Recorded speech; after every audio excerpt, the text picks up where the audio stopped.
লিখেছেন, অসুস্থ বান্দা যখন সুস্থ হয় তখন তার দেহে নতুন কোষ রক্ত তৈরি হয় ও তার গুনাহ মাফ হয়ে যায়।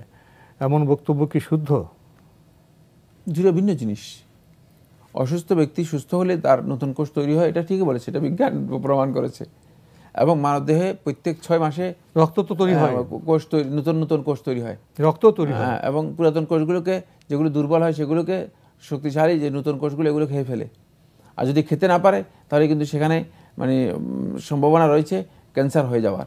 মানে ওই পুরাতন কোষগুলো জমে গিয়ে মানে সেই মানে পুরাতন কোষগুলো শক্তিশালী হয়, নতুন কোষগুলোকে খেয়ে ফেলে এবং সেখানে সেগুলো শক্তিশালী হয়ে যায়। নোবেল পুরস্কারপ্রাপ্ত বিজ্ঞানীরা বলছেন জি, যে রোজা, আমাদের দীর্ঘদিন রোজা রাখি, সে রোজা ওই যে পুরাতন কোষগুলোকে খেয়ে ফেলে, সাহায্য করে এবং পুরাতন কোষগুলো চলে যায় এবং সেটা শরীরের জন্য খুব উপকারী। এটা মেডিকেল সায়েন্স দ্বারা প্রমাণিত হয়েছে। বাকি রয়ে গেছে যেটা আপনার, সেটা হচ্ছে গুনাহ মাফ হয়। এই মর্মে সুস্পষ্ট সহিহ হাদিস সাব্যস্ত হয়েছে যে অসুস্থতার মাধ্যমে আল্লাহ সুবহানাহু ওয়া তাআলা বান্দাদের গুনাহ মাফ করে দেন।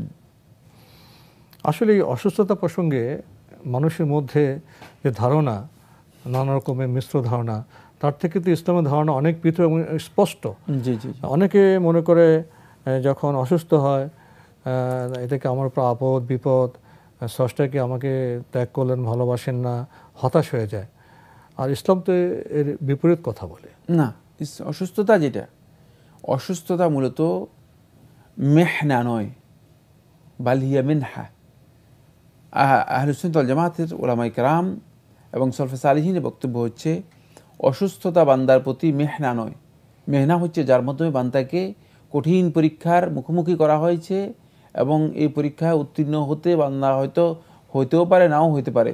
মানে কঠিন পরীক্ষা যেখানে বান্দা মানে জটিল একটা অবস্থার, সংকটাপন্ন অবস্থার মুখোমুখি হয়েছে, এটাকে বলা থাকে মেহনা। মানে এটা মূলত মেহনা নয়, বরং সলফে সালিহিন এবং আহলুস সুন্নাহ এর উলামায়ে কেরাম বলেছে এটা হচ্ছে মিনহা, আল্লাহর পক্ষ থেকে একটা অনুগ্রহ। মিনহা, এটা হচ্ছে অনুগ্রহ। এই অনুগ্রহ এই জন্য যে আল্লাহ সুবহানাহু ওয়া তাআলা হতে পারে যে এর মাধ্যমে বান্দার দরজা বুলন্দ করবেন, হতে পারে যে আল্লাহ রাব্বুল আলামিন বান্দার যে কিছু গুনাহ আছে গুনাহগুলো ক্ষমা করবেন, হতে পারে যে আল্লাহ সুবহানাহু ওয়া তাআলা এর মাধ্যমে বান্দাকে আল্লাহর দিকে প্রত্যাবর্তন করার জন্য, নিয়ে আসার জন্য একটা সুযোগ করে দেবেন। এটা হলো মূলত সবচেয়ে উত্তম একটা পথ, না যে পথে বান্দা মূলত আল্লাহর দিকে প্রত্যাবর্তন করবে। সুতরাং অসুস্থ হলে এটাকেই আমরা হিসাব কষে ফেলবো, মানে একেবারে মানে 1+1+1=3 এই হিসাব করব, এই সরল হিসাব করার কোনো সুযোগ নেই। এই চিন্তা করার সুযোগ নেই যে অসুস্থ হলে তো লোকটাকে আল্লাহ তাআলা মনে হয় মানে শাস্তি দিচ্ছে, অথবা আল্লাহ রাব্বুল আলামিনের কাছে লোকটা সবচেয়ে বেশি নিগৃহীত, অথবা আল্লাহর আযাবের মধ্যে পড়ে গিয়েছে।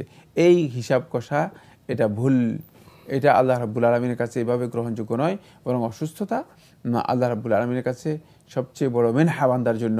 ফলে দেখা গিয়েছে যে নবী এবং রাসূলগণ অসুস্থতার মাধ্যমে পরীক্ষায় উত্তীর্ণ হয়েছেন এবং এর মাধ্যমে আল্লাহ রাব্বুল আলামিন বান্দাদের দরজা বুলন্দ করেন, বান্দারা সম্মান লাভ করতে পারে, মর্যাদা লাভ করতে পারে।